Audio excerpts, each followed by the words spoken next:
Item ಯಾವುದೇ ಇರಲಿ try ಮಾಡಿ ಆಚಿ ಚಿಕನ್ ಮಸಾಲಾ. ಬೆಂಗಳೂರು ಜನರಿಗೆ ಗುಡ್ ನ್ಯೂಸ್ ಕೊಡ್ತಾ ಇದೆ ಬಿಡಿಎ. ಇಂದು ಸಿಎಂ ರಿಂದ ಎಸ್ಎಂ ಕೃಷ್ಣ ದಶಪಥ ರಸ್ತೆ ಉದ್ಘಾಟನೆಗೊಳ್ಳಲಿದೆ. ಈ ದಶಪಥ ರಸ್ತೆಯಿಂದ ತಪ್ಪಲಿದೆ ಟ್ರಾಫಿಕ್ ಕಿರಿಕಿರಿ.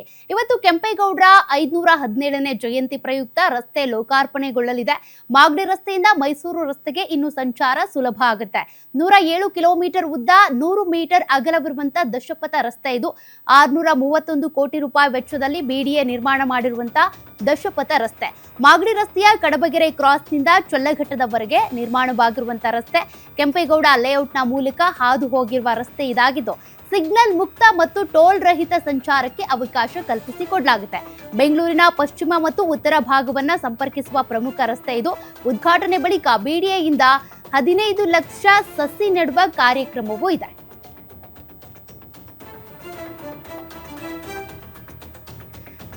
ಯಾವ ರೀತಿಯಾಗಿ ವಿನ್ಯಾಸ ಮಾಡಿದ್ದಾರೆ ಅಂದ್ರೆ, ಸುಧಾರಿತ ತಂತ್ರಜ್ಞಾನ ಮತ್ತು ವಿನ್ಯಾಸಗೊಳಿಸಲಾಗಿದೆ. ಸುಸಜ್ಜಿತ ಫುಟ್ಪಾತ್, ಆಧುನಿಕ ಎಲ್ಇಡಿ ಬೀದಿ ದೀಪ, ಮಳೆ ನೀರು ಕಾಲುವೆ ವ್ಯವಸ್ಥೆ ಕೂಡ ಈ ರಸ್ತೆಯಲ್ಲಿದೆ.